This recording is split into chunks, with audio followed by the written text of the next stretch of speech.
We are live outside Ford Field this morning on this final day of operations, as this is a mass vaccination site winding down here in downtown Detroit.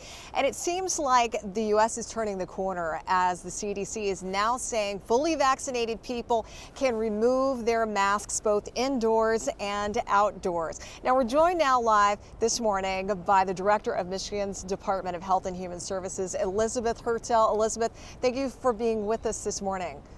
Good morning. Thanks for having me. Now, let's first talk about that mask mandate. A lot of people talking about it as of Saturday. Fully vaccinated people can go without face coverings. What went into the state's decision about that, and was it a hard decision to make? Well, the CDC came out with those guidelines last week, and so the state followed suit. I think what's really exciting about that is one of the reasons the CDC has come out with that guidance is that we found that this vaccine is truly effective. So if you are vaccinated, the chances of you getting COVID or getting really, really sick or ending up in the hospital with COVID are very slim. So that is really the best tool that we have to make sure that we are fighting COVID.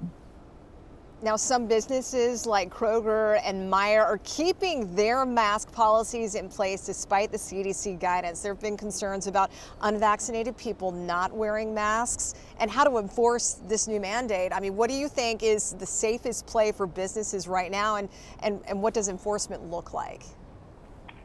I think that it's good for businesses to stay cautious, and they're able to implement whatever sort of mask mandate they want inside their business. It makes sense to me that they may do that in the short term, and we're supportive of that. There's nothing that prohibits them from doing so. So what does it mean for the back to normal plan that Governor Whitmer has in place right now? Are capacity limits and other orders going to stay in place? I think we'll continue to take a look at every element of the orders that we have in place right now. We know things have been subject to change throughout this past year with COVID as we learn more about the virus and the tools that we have to combat the virus, and we'll continue to do so over the coming months as our vaccination rates go up and as our case rates continue to come down, which is fantastic. Elizabeth Hertel, Director of the Michigan Department of Health and Human Services. Thank you so much for waking up early and sharing your insight with us this morning. Thank you. Have fun at Ford Field this morning. I know. We are indeed. Thank you so much.